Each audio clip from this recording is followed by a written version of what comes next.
ওই রিক্সা যে চালায় ব্যাটারিটা তার আব্বা বানায় নাই, ওই ব্যাটারিটা আমদানি করা হয়েছে চীন থেকে। কেন বাধা দিলেন না? ওই ব্যাটারিটা আমদানি করার পরে ফিট করা হয়েছে বাংলাদেশ মেশিন টুলস ফ্যাক্টরিতে।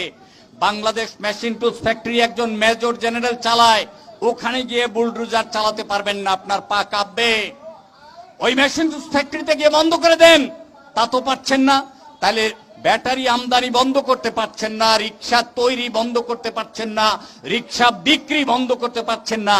যখন এটা গরিব মানুষের হাতে এসে পড়ে এবং সাধারণ মানুষ এটা দিয়ে চলাচল করে উপকার পায়, তখন আপনাদের মাথা গরম হয়ে যায়।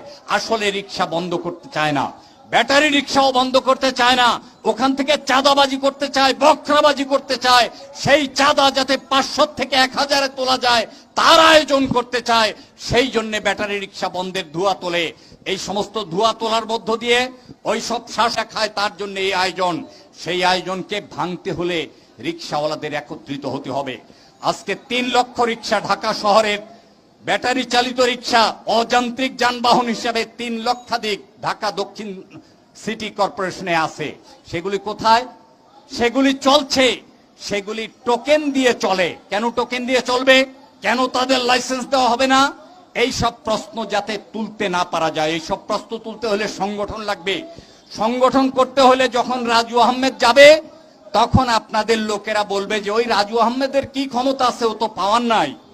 পাওয়ারের লোক ছাড়া কি রিক্সা চালু রাখতে পারবে?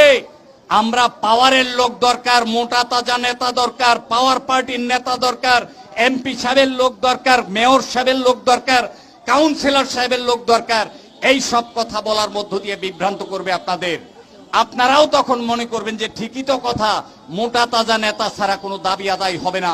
আসলে এইটা একটা ভুল বিভ্রান্ত ধারণা দিয়ে আপনাকে ডিসইউনাইটেড করে রাখার চেষ্টা করবে, আপনাদেরকে বিচ্ছিন্ন রাখার চেষ্টা করবে। ওই লাইসেন্স যারা দিচ্ছে না তারা কারচুপির মাধ্যমে টাকা উপার্জন করতে চায়। এই রিক্সার থেকে প্রতিদিন কেবলমাত্র এই শহরে 2 কোটি টাকা উপার্জিত হয়। ওই টাকা বন্ধ হয়ে যাবে। সেই আয়োজন আপনারা ধীরে ধীরে করতে হবে। তার জন্য আপনাদের সবাইকে এই মিটিংয়ে এসে আমাদের কথা শুনবার জন্য, আপনাদের কথা বলবার জন্য ধন্যবাদ জানাচ্ছি।